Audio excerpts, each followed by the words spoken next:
Bismillahirrahmanirrahim. Lecture of Biology for 10th class. Today's our topic of discussion जानवरों में sexual reproduction. आज हम जो टॉपिक डिस्कस करेंगे वो है जानवरों में सेक्सुअल रिप्रोडक्शन. हम पौधों में सेक्सुअल रिप्रोडक्शन पढ़ के आए हैं. आज हम जानवरों में सेक्सुअल रिप्रोडक्शन के बारे में पढ़ेंगे. सबसे पहले हमें ये पता होना चाहिए कि सेक्सुअल रिप्रोडक्शन क्या होती है. तो ऐसी रिप्रोडक्शन जिसमें गैमेट्स इन्वॉल्व हों उसे सेक्सुअल रिप्रोडक्शन का नाम देते हैं. गैमेट्स क्या हैं? स्पर्म सेल्स और एग सेल्स को गैमेट्स का नाम दिया जाता है. जब स्पर्म सेल्स और गैमेट सेल फ्यूज होते हैं तो क्या चीज़ बनती है? जाइगोट बनता है और जाइगोट हमारे पास डिप्लॉइड होता है.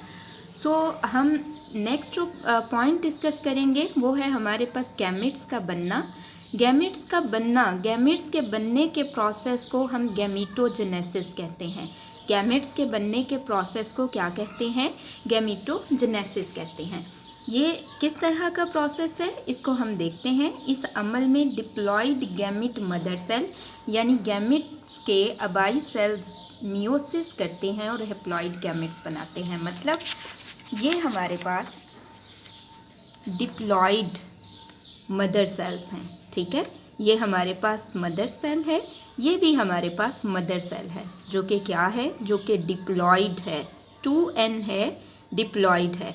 अब जब इन मदर सेल्स में मियोसिस होती है तो एज अ रिज़ल्ट हमारे पास क्या चीज़ बनती है? एज अ रिज़ल्ट हमारे पास एग सेल्स और स्पर्म सेल्स बनते हैं जो कि क्या हैं? जो कि गैमेट्स हैं.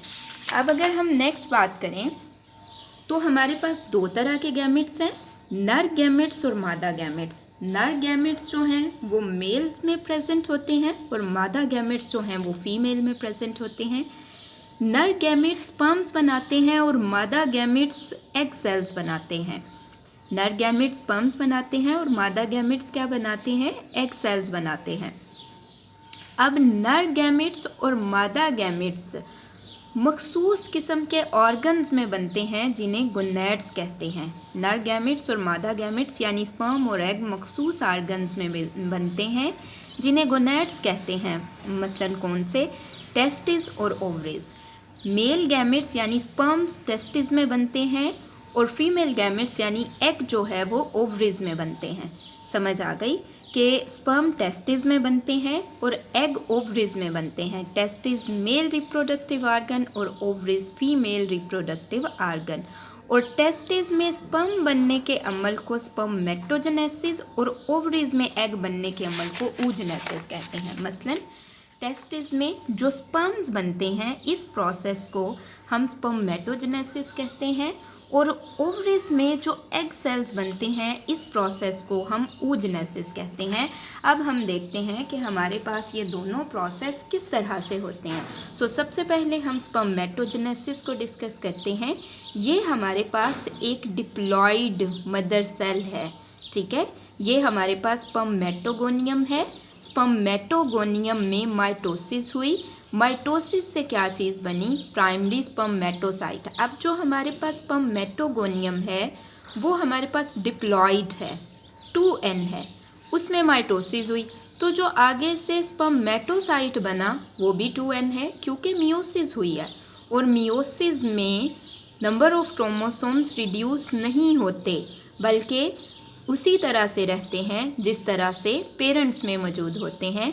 तो स्पर्मेटोगोनियम में माइटोसिस हुई और प्राइमरी स्पर्मेटोसाइट बने. स्पर्मेटोगोनियम भी डिप्लॉइड और प्राइमरी स्पर्मेटोसाइट भी डिप्लॉइड हैं. अब प्राइमरी स्पर्मेटोसाइट में मियोसिस 1 होगी. जब मियोसिस 1 होती है तो 2 सेल्स बनते हैं. यहाँ पे प्राइमरी स्पर्मेटोसाइट में मियोसिस 1 हुई और 2 सेल्स बने, एक ये और एक ये. और ये दोनों सेल्स क्या हैं? हैप्लॉइड हैं क्योंकि यहाँ पे मियोसिस हुई है.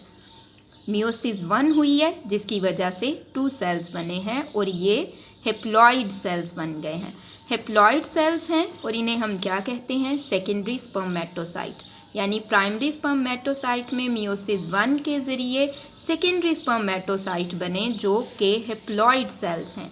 अब सेकेंडरी स्पर्मेटोसाइट में मियोसिस 2 होगी और 4 सेल्स बनेंगे जिन्हें हम स्पर्मेटिड्स का नाम देते हैं.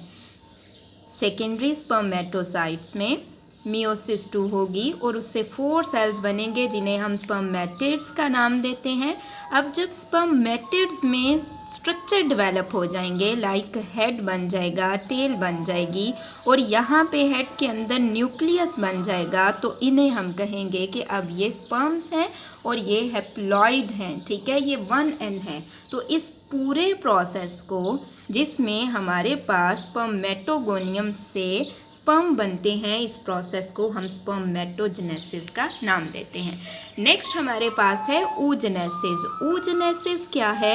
ये हमारे पास oogoनियम है जो कि डिप्लॉइड है। अब oogoनियम में क्या होता है? माइटोसिस होती है और उससे प्राइमरी oocyte बनते हैं। चूँकि माइटोसिस हुई, प्राइमरी oocyte बने, तो नंबर ऑफ क्रोमोसोम सेम है, यानी कि डिप्लॉइड है। प्राइमरी oocyte में मियोसिस 1 हुई और उससे 2 सेल्स बने। एक हमारे पास सेकेंडरी oocyte और जो स्मॉलर सेल है वो हमारे पास पोलर बॉडी है, जिसे हम फर्स्ट पोलर बॉडी कहते हैं। चूँकि मियोसिस 1 हुई, मियोसिस हुई, इस वजह से अब ये सेल्स जो हैं ये हैप्लॉइड हैं।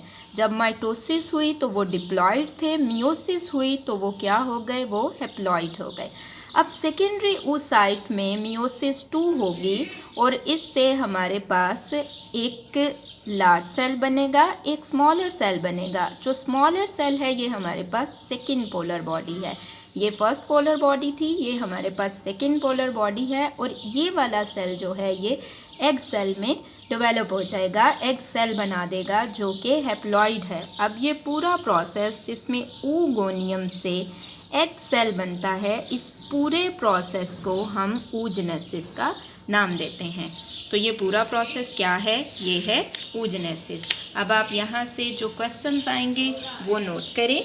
क्वेश्चन नंबर 1 है आपके पास, गैमेटोजेनेसिस की तारीफ करें। आंसर है इसका पेज नंबर 101 पे। यहाँ से यहाँ तक गैमेट्स बनने के अमल को गैमेटोजेनेसिस कहते हैं। इस अमल में डिप्लॉइड गैमेट मदर सेल्स यानी गैमेट्स के अबाई सेल्स मियोसिस करते हैं और हैप्लॉइड गैमेट्स बनाते हैं। ये आंसर है क्वेश्चन नंबर 1 का।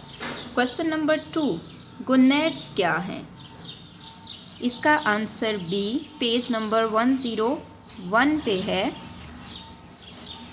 यहाँ से नर गैमेट्स स्पर्म्स और मादा गैमेट्स एग सेल्स मखसूस आर्गन्स में बनते हैं जिन्हें गोनेड्स कहते हैं। यहाँ तक ठीक है, ये क्वेश्चन नंबर 2 का आंसर है।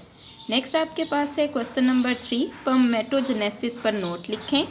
तो स्पर्मेटोजेनेसिस पर नोट में आप यहाँ से यहाँ तक लिखेंगे, यहाँ से यहाँ तक, और साथ में ये वाली डायग्राम ड्रॉ करेंगे। ठीक है, टेस्टिस की सेमिनिफेरस ट्यूब्यूल्स की दीवारों में मौजूद चंद सेल्स बार बार माइटोसिस करके बड़ी तादाद में डिप्लॉइड स्पर्मेटोगोनिया बना देते हैं। चंद स्पर्मेटोगोनिया से प्राइमरी स्पर्मेटोसाइट्स बनते हैं।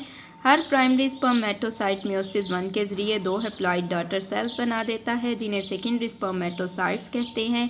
ये सेल्स मियोसिस 2 करते हैं। इस तरह हर प्राइमरी स्पर्मेटोसाइट से 4 हैप्लॉइड स्पर्मेटिड्स बन जाते हैं। स्पर्मेटिड्स गैर मुतहरिक होते हैं और इनको मुतहरिक सेल्स में बदलने के लिए कई तब्दीलियां की जाती हैं।